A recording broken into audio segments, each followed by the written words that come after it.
Americans like to say that the United States is the land of freedom, and in many ways, that's exactly right. But what kind of freedom? There are so many contrasting freedoms in America, they don't even get along very well. It is said that the country is divided between Republicans and Democrats, but that's not exactly true. It is really divided between two different ways of seeing and understanding the world, and even the word freedom.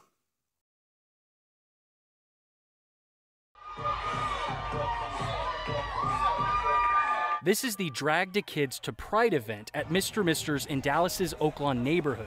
Organizers promoted it as a family-friendly drag show where kids danced with the performers. Yes, both camps talk constantly about freedom, but Democrats or progressives see it as basically sexual freedom. Freedom to identify as any gender you want. Freedom to have sex with whomever you want and to abort the child if you or your partner get pregnant afterwards. It's my body, my choice! It's my body, my choice! But they don't care so much about state interference in society. They supported gun control, they support certain forms of censorship, and they supported, of course, lockdowns, masks, and vaccine mandates, and all the abuses perpetrated in the name of the fight against COVID. For Republicans or conservatives, it's not really the same thing, but let us slide, freedom is better defined as the lack of state interference in your property and in your life. That's why guns are so important to this group, something that Europeans do not seem to understand. In America, guns are a metonymy for freedom. Freedom from state tyranny, but, more practically, freedom to protect yourself from crime and violence, without depending on the police or the state. When seconds count, the police is minutes away. We have the right to protect ourselves in this country. I've had several girlfriends murdered. If they had been armed, they may very well be alive. America is a multi-ethnic, multi-racial, multi-religious country, and all those groups do not always get along.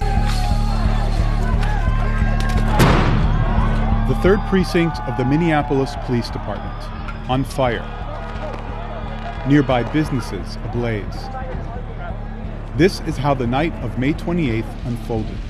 This is also related to freedom in a way. In America, and this is increasingly more so, you are on your own.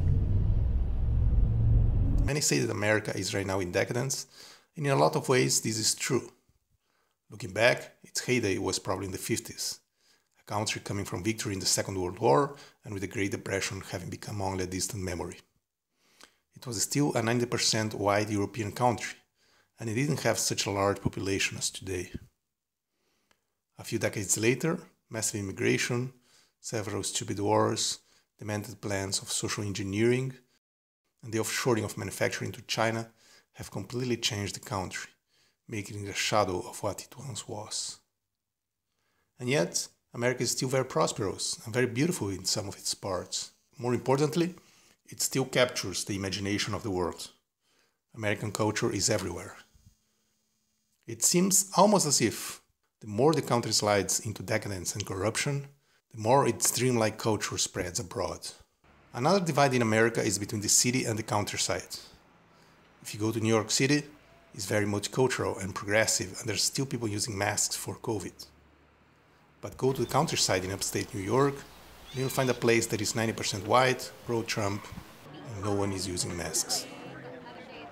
I think that to fully understand America, you need to go to the countryside, to its small villages, to its farms. That's where the real America lives. And if there is any hope that the United States will survive into the future, and that will ride out into the sunset after the many catastrophes that are probably coming, you also have to look to the countryside. Never mind New York, LA, Chicago. They're going to go the way of Detroit, or worse. They will turn into a battleground in the final American Civil War of all against all.